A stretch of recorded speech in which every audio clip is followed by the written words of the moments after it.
One thing I've found the most success with doing portraits is that first 5 minutes of observation. And they might be thinking, well, what do I do? But if you can distract them from the actual shoot with a coffee or drink or just chat, right? And while you're chatting, you may not be 100% listening. You might just be observing, okay, how do they move? Let's sit down. And how would they normally sit in a very relaxed pose? So many times I have models, I don't know what we call the models, subject, people we photograph sit down and they're like, okay, how do you want me to sit? It's like, oh, well, just however you normally sit. Let's look at that first. It might be great. Sometimes they sit perfectly and relax and they just fit into it. And other times, maybe not. And then we have to. So I think that observation is, in my experience anyway, and you kind of reiterated that, it's can be very, very useful just in a very short space of time, whether they're walking, sitting, or whatever they might be doing. There's also a piece of it where, you said like, that first 5 minutes, that observation is key, right? There's a couple of tricks that I've learned in terms of making sure that they're comfortable right off the bat, right from that first interaction. One of those is I do multiple outfits, right? So I want to give them a win as quickly as I can, like something that I can compliment them on or boost their confidence about as quick. So, me saying like something that they did right. And then I also, in terms of comfort, I want them to be able to do something immediately that they're like, oh, okay, I got that. You know, I did that properly. Right. And so, I asked them to take me through their outfits. And so let's say that they're wearing three outfits, three different outfits for this photo shoot. All of their clothing is a known entity to them. It's also easier for a person to talk about an inanimate object, right? Like than it is to talk about themselves. And so that's a comfort thing. So I'm giving them the opportunity to be the expert in something, right? To tell me like, okay, this is what I thought. I was thinking I would wear this, and I was thinking I'd wear this, and I was thinking I'd wear this. And then I give them the chance to have a win. Oh, do you know what? Okay, at this location, this outfit, we're going to use this last because this is going to be perfect. I can't believe you picked that to go for here, right? And so it's confidence. It's allowing them to be the expert in something, right? Because they're talking about their wardrobe or whatever, like their shoes. Oh my gosh, shoes can be huge, Really? Yeah, especially for teenagers, and yeah, no, the shoes are a big deal. And so sometimes I'll have like, four different, well, which pair do you think I should go with? I'd be like, okay, well, so we'll be at this location for this. How comfortable are you walking on rocks? And then there might be, oh, you know what? Let's do this. And then they're in a position of authority. They're becoming the expert. They're telling me what they're comfortable with, and those walls are breaking down. So that's a trick that I use right at the beginning too.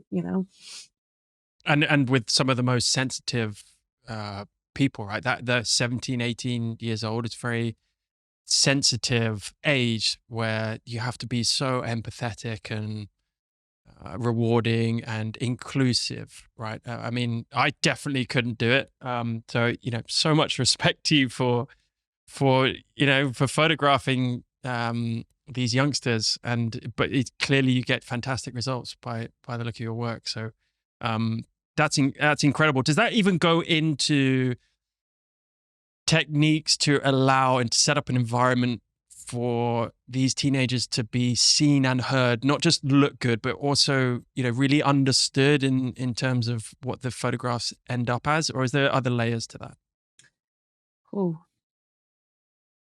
that's a fantastic question. Um, some of it, honestly, some of it is personality of myself. You used the word empathetic before, and that's a key component of of myself and how I operate. So I wouldn't just say, oh no, anybody could, like, you do have to have kind of a deep seated empathy for humanity, I think, in order to do portraits effectively. Those tools then that you use to allow the individual or groups, I guess, but the individual to feel comfortable in your presence before you, I guess, even take a shot. Is that also the same technique you might use, or are there other techniques you might use to get a little bit deeper and create an environment for the individual to be seen and heard, not just necessarily look good and feel comfortable. Yeah. Um, I think at that point, what you're talking about in terms of tools that you can use is really good client education. And, you probably just even perusing my website, right? And that doesn't mean just because somebody lands on my website doesn't mean that they're going to be my client, but they get a client guide, that talks through like, hey, this is how your session's going to flow. I'm going to ask you questions, or I'm going to do this. And then the rest of your client education, some people would call it marketing, right, becomes on your socials and in the blog posts that you write, and basically anywhere that you're showing up, anywhere that I'm showing up, I'm always sending the message, I am safe. I am safe. I am safe. Right. And I will share details that I'm allowed to share, or I'll go straight to camera, for a little story after a photo session. Right. And the kids that are going to be photographed by me, they're probably already following me on social, or their mom is or something. And so I'm saying like, oh my gosh, we had this fantastic session tonight. This kid loved D&D. I had no idea like what I was talking about, but with D&D, but I talked to my kids a little bit before that, and we played a game. And I was like, so we did storytelling throughout the entire session. And I was like, I had so much fun. And so I'm opening the door for, oh, that's kind of, like a little niche thing that you might not see in a portrait, or whatever. And so everywhere that I'm educating or doing any kind of marketing, I'm always talking about things like, you're safe with me, or I'll pin, like for the local schools that I work a lot in, I'll go through and, like this kid, got an award for something, and they send out, like they send out the school send out like little emails and stuff like that. Or, you'll see them tagged on Instagram, and, and I'll like post and be like, look at this kid. This is so awesome. I'm so proud of them, so they know it's more than just the photo shoot. Right. And then the other thing that I do, and this is just, I don't know if this is a tool so much as it's something that helps me as, as a photographer, more so than maybe helping the subject, is I write down I make a little list at the beginning of every season. I have a very like tight season, but I make a little list and I write every kid's name down that I'm going to photograph on a list, and I keep that list on my desk for the entire season, so that I am constantly like thinking about these kids and sending them, all the light and good energy that I can, like especially around exam times, or things that I know that are kind of going on, in their lives, just being a member of the community and being a part of the community that I work in. And so I do that for me, and that keeps me really connected to them as well. So Yeah.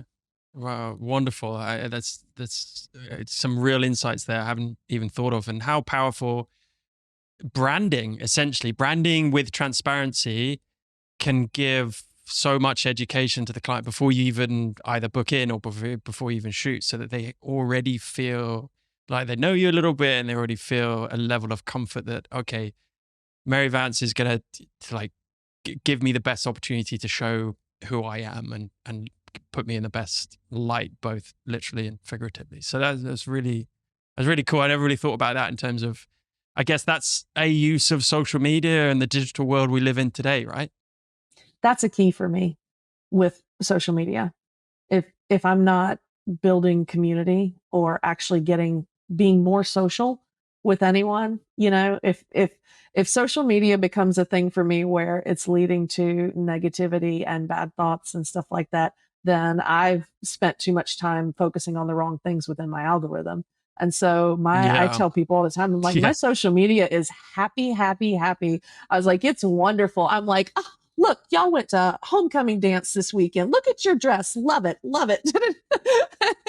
And I get to be like, it's a happy place for me, because I make it actually social.